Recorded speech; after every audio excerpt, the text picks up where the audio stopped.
เทคโนโทรโฮมสวัสดีครับฝากกดติดตามกดไลค์กดแชร์ให้ด้วยนะครับสวัสดีครับสำหรับในคลิปนี้นะครับผมก็จะมาแกะกล่องหรืออันบ็อกเจ้าตัว Mac Mini M4 นะครับ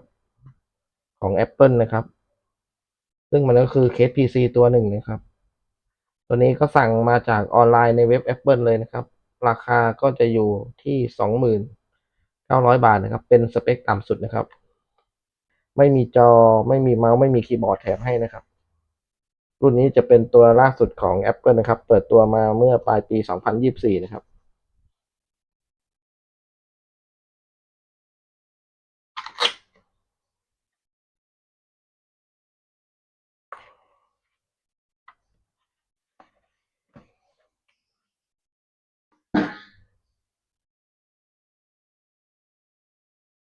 นี่นะครับตัวกล่อง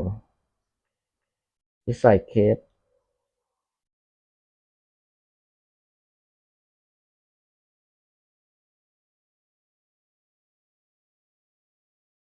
หนักเพราะต่อไปเรามาแกะดูข้างในกล่องกันนะครับว่าเขาให้อะไรมาบ้างนะครับ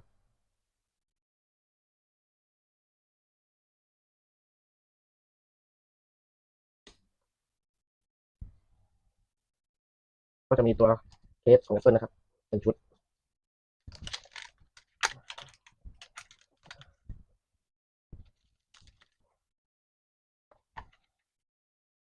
แล้วก็มีสายไฟนะครับ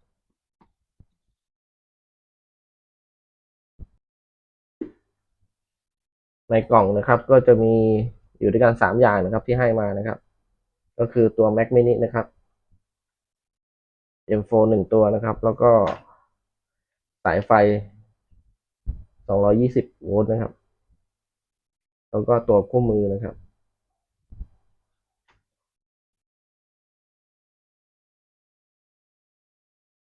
เป็นคู่มือรายละเอียดของตัวกล่องนะครับ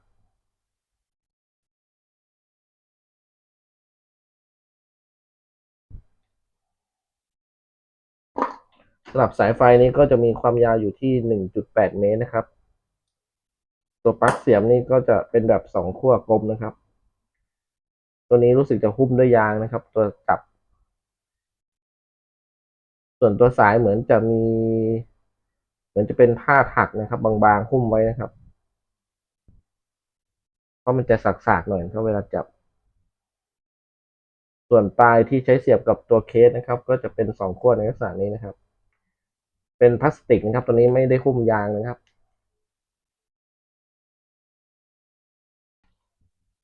รุ่นนี้ไม่มีอะแดปเตอร์นะครับแสดงว่าเขามีซัพพลายอยู่ที่ในกล่องแล้วนะครับเรามาดูที่ตัวเคสกันนะครับตัวเคสนะครับก็จะเป็นอลูมิเนียมนะครับบวกกับพลาสติก ABS นะครับอันนี้จะเป็นด้านบนนะครับการใช้งานเราจะวางในลักษณะนี้นะครับส่วนด้านล่างก็จะเป็นช่องพัดลมนะครับเป็นพลาสติก ABS นะครับแล้วก็สวิตช์ปิดเปิดอยู่ตรงนี้นะครับอยู่ด้านล่างนะครับเวลาใช้เราจะวางในลักษณะนี้นะครับตรงนี้ก็จะมีภาษาอังกฤษว่า Mac Mini นะครับเป็นตัวลึกลงไปนะครับตัวนี้จะเป็นด้านหลังเคสนะครับพอร์ตต่างๆอยู่ด้านหลังเคสนะครับตัวนี้จะเป็นด้านหน้านะครับเดี๋ยวผมจะอธิบายนะครับว่ามีช่องอะไรให้เสียบบ้างนะครับก่อนอื่นเรามาดูที่สเปคของมันก่อนนะครับสเปคของมันนะครับจะเป็น CPU Apple M4 นะครับเป็นแบบ10 คอร์นะครับส่วน GPU ก็จะเป็นแบบ10 คอร์เช่นเดียวกันครับหน่วยความจำแรมจะอยู่ที่16 กิกนะครับพื้นที่เก็บข้อมูลจะเป็นแบบ SSD นะครับ256 กิกพวกหน่วยความจำแล้วก็พื้นที่จัดเก็บข้อมูลนี้เราสามารถเลือกได้ตั้งแต่ตอนซื้อนะครับหลังจากซื้อมาแล้วเราไม่สามารถไปเปลี่ยนแปลงแก้ไขได้นะครับมันจะฟิกมาเลยนะครับถ้าจะเปลี่ยนเราก็ไม่สามารถทำเองได้ครับต้องอาศัยช่างที่มีฝีมือนะครับเพราะฉะนั้นก่อนเลือกซื้อก็ควรเลือกสเปคที่เราต้องการให้ดีก่อนนะครับซึ่งราคามันก็จะสูงตามขึ้นไปด้วยนะครับ รุ่นนี้จะรองรับ Apple Intelligence ได้ด้วยนะครับก็คือระบบอัจฉริยะส่วนบุคคลที่ช่วยให้คุณเขียนแสดงออกถึงตัวตนและทำสิ่งต่างๆได้อย่างง่ายดายซึ่งอันนี้ผมก็ยังไม่เข้าใจมันนะครับเดี๋ยวต้องไปลองเล่นดูนะครับรุ่นนี้จะมีลำโพงในตัวนะครับจะมี USB Type C 2 พอร์ตรองรับ USB 3ความเร็วอยู่ที่10 กิกสูงสุดนะครับแล้วก็มีช่องแจ็คต่อหูฟังได้ขนาด 3.5 มม มีสวิตช์ปิดเปิดรุ่นนี้จะมีลำโพงในตัวนะครับมี Wi-Fi 6E นะครับเป็นแบบมาตรฐาน 802.11ax นะครับมีบลูทูธ 5.3 แล้วก็มีช่องเสียบแลนนะครับรองรับความเร็วที่ 10/100/1000 กิกะนะครับโดยผ่านขั้วต่อ RJ45 ความสูงของเครื่องอยู่ที่5เซนติเมตรนะครับแล้วก็ความกว้างคูณความยาวนะครับอยู่ที่ 12.7 เซนติเมตรนะครับเท่ากันนะครับเป็นสี่เหลี่ยมจัตุรัสน้ำหนักอยู่ที่ 1.5 ปอนด์หรือ 0.67 กิโลกรัมนะครับใช้ไฟ 110 ถึง 240 โวลต์ AC นะครับความถี่อยู่ที่ 50 ถึง 60 เฮิรตซ์กินไฟที่ 155 วัตต์ระบบการทำงานก็จะเป็น Mac OS นะครับในตัวเครื่องเขาก็จะมีแอปมาให้ระดับหนึ่งนะครับเช่น App Store หนังสือปฏิทิน FaceTime อะไรประมาณนี้นะครับอันนี้ก็จะเป็นสเปคคร่าวๆของตัวเครื่องนะครับต่อไปเรามาดูพอร์ตต่อใช้งานครับด้านบนนะครับก็จะเป็นโลโก้ Apple นะครับไอ้ตัวนี้ไม่มีไฟนะครับมันจะเป็นสีดำอย่างนี้นะครับด้านหน้าเครื่องนะครับตัวนี้ก็จะเป็นช่องต่อหูฟังนะครับใช้เสียบแจ็คขนาด 3.5 มมนะครับต่อไปก็จะเป็น LED นะครับแสดงสถานะการทำงานของตัวเครื่องนะครับส่วน2ช่องนี้นะครับก็จะเป็นช่องเสียบ USB-C นะครับรองรับ USB 3ความเร็วสูงสุดในการส่งข้อมูลจะอยู่ที่10 GB ต่อวินาทีนะครับต่อไปด้านใต้ตัวเครื่องนะครับก็จะเป็นช่องระบายอากาศนะครับในส่วนนี้แล้วก็สวิตช์ power เปิดปิดเครื่องนะครับจะเป็นสวิตช์แบบกดติดปล่อยดับนะครับด้านหลังตัวเครื่องตรงนี้จะเป็นขั้วสำหรับเสียบสายไฟ AC สำหรับไฟเลี้ยงเครื่องนะครับ220 โวลต์ในลักษณะนี้นะครับต่อไปจะเป็นช่องเสียบสายแลน RJ45 นะครับซึ่งช่องเสียบนี้ก็จะเป็นแบบกิกะแลนนะครับรองรับความเร็วสูงสุดได้ที่10กิกนะครับสำหรับ4ช่องนี้นะครับจะเป็นช่องเสียบจอนะครับสำหรับ Mac Mini M4 รุ่นนี้นะครับจะสามารถเสียบจอได้ทั้งหมด3จอพร้อมกันนะครับโดยช่องเสียบจอก็จะประกอบไปด้วยนะครับช่อง HDMI นะครับแล้วก็ช่อง Thunderbolt 4นะครับซึ่งเป็น USB-C มีทั้งหมด3ช่องนะครับเวลาเสียบเราก็เลือกใช้ช่องไหนก็ได้นะครับโดยมีเงื่อนไขอยู่ว่าถ้าเราต่อ3จอเนี่ยความละเอียดของจอที่นำมาใช้นะครับ2จอแรกจะต้องมีความละเอียดสูงสุดไม่เกิน 6K 60 เฮิรตซ์โดยต่อเข้าที่ช่อง Thunderbolt ช่องใดก็ได้นะครับส่วนอีก1จอนะครับจะต้องมีความละเอียดอยู่ที่ 5K 60 เฮิรตซ์โดยต่อเข้าที่ช่อง Thunderbolt ที่เหลือนะครับหรือเราจะต่อเข้ากับช่อง HDMI ก็ได้นะครับแต่ว่าความละเอียดจะต้องไม่เกิน 4K 60 เฮิรตซ์นะครับถ้าเราใช้ช่องนี้นะครับอีก1จอสำหรับการใช้จอดิสเพย์2จอนะครับในการต่อทำงานพร้อมกันนะครับจอที่นำมาใช้ก็จะต้องมีความละเอียดอยู่ที่ไม่เกิน 5K 60 เฮิรตซ์นะครับสำหรับต่อในช่อง Thunderbolt ช่องใดช่องหนึ่งนะครับและอีก1จอจะต้องมีความละเอียดสูงสุดไม่เกิน 8K ที่ 60 เฮิรตซ์หรือ 4K ที่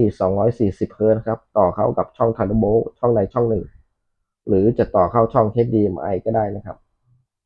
ในกรณีที่ใช้2จอนะครับสำหรับช่อง HDMI นี้นะครับในกรณีที่เราต่อ1จอนะครับจะสามารถรองรับความละเอียดได้สูงสุดที่ 8K 60 เฮิรตซ์หรือ 4K 240 เฮิรตซ์นะครับสำหรับเครื่องรุ่นนี้ในส่วนรายละเอียดปลีกย่อยต่างๆก็สามารถเข้าไปอ่านได้ในเว็บของ Apple นะครับเดี๋ยวผมจะลองทดสอบต่อจอดูนะครับเดี๋ยวผมจะทำการต่อสายทดลองเลยนะครับสายไฟนะครับเสียบเข้าไปต่อไปเป็นสายดิสเพย์นะครับผมจะใช้ HDMI นะครับ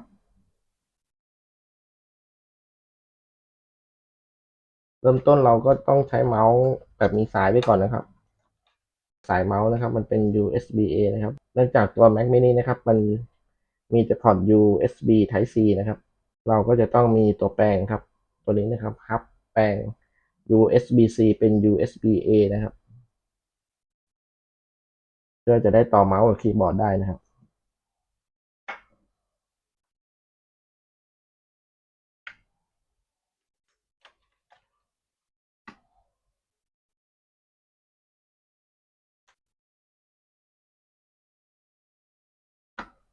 จากนั้นก็เปิดสวิตช์ power นะครับ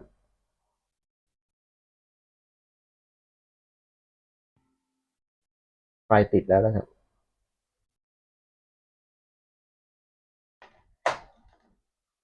ผมก็ยังไม่เคยใช้ Mac OS มาก่อนนะครับเริ่มต้นอาจจะไม่ค่อยถนัดนะครับ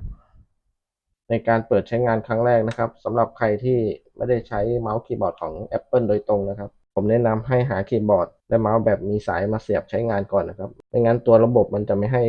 เราทำอะไรได้เลยนะครับอันนี้ผมจะลองทดสอบต่อใช้งานพอร์ต Thunderbolt 4 ด้วย USB Hub นะครับไม่ได้ต่อดิสเพย์ครับใช้งานอ่านข้อมูลธรรมดานะครับว่ามันจะใช้ได้หรือเปล่านะครับตัวครับผมก็จะต่อกับเมาส์นะครับตัวนี้เป็นเมาส์นะครับแล้วก็ตัวนี้เป็น USB Flash Drive นะครับซึ่งหลังจากต่อนะครับตัวเมาส์ก็สามารถทำงานได้นะครับนี่นะครับสังเกตคัร์เซอร์นะครับตัวเมาส์ทำงานได้นะครับแล้วก็ในส่วนของตัวแฟลชไดรฟ์ก็สามารถใช้งานได้นะครับนี่นะครับตัวแฟลชไดรฟ์ที่ผมต่อเข้าไปนะครับมันก็จะโชว์มาตรงนี้นะครับ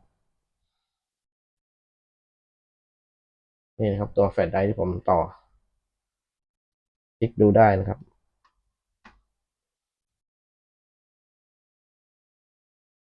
นี่นะครับเป็นไฟล์เพลงนะครับมันก็ทำงานได้นะครับถ้าผมถอดออกมันก็จะหายนะครับนี่ครับหายไปแล้วนะครับ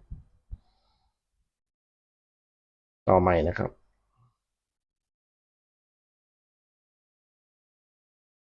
มาแล้วนะครับนี่นะครับสรุปนะครับพอร์ต Thunderbolt 4นอกจากต่อดิสเพย์ได้แล้วยังต่อเป็น Type C ทั่วๆไปได้ด้วยนะครับแต่อัตราการส่งข้อมูลก็อาจจะมีข้อจำกัดเพราะว่าอุปกรณ์ที่เราต่อมันความเร็วต่ำครับเนื่องจากพอร์ตมันมีความเร็วสูงแต่มันก็สามารถใช้งานร่วมกับอุปกรณ์ที่มีความเร็วต่ำได้นะครับเดี๋ยวเราลองทดสอบเสียงลำโพงของ Mac mini 4ดูนะครับ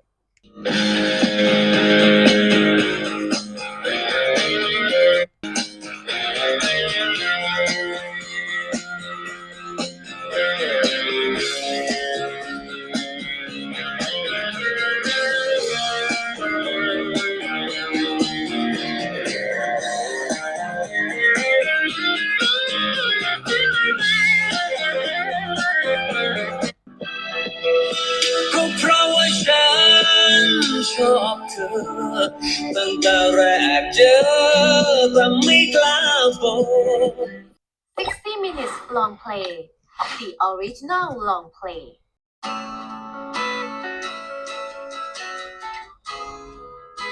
ลำโพงก็เสียงใช้ได้อยู่นะครับถ้าเราฟังไม่ดังมากนะครับเปิดมาชั่วโมงหนึ่งนี่เครื่องไม่มีความร้อนเลยครับไม่มีความอุ่นด้วยครับเย็นอยู่ปกติเลยนะครับห้องก็เป็นห้องพัดลมนะครับไม่ได้เปิดแอร์นะครับห้องที่ผมใช้งานถือว่าใช้งานได้ดีนะครับสำหรับใช้งานทั่วๆไปนะครับสำหรับคลิปนี้นะครับผมก็ขอจบเพียงเท่านี้นะครับขอบคุณครับฝากกดติดตามกดไลค์กดแชร์ให้ผมด้วยนะครับ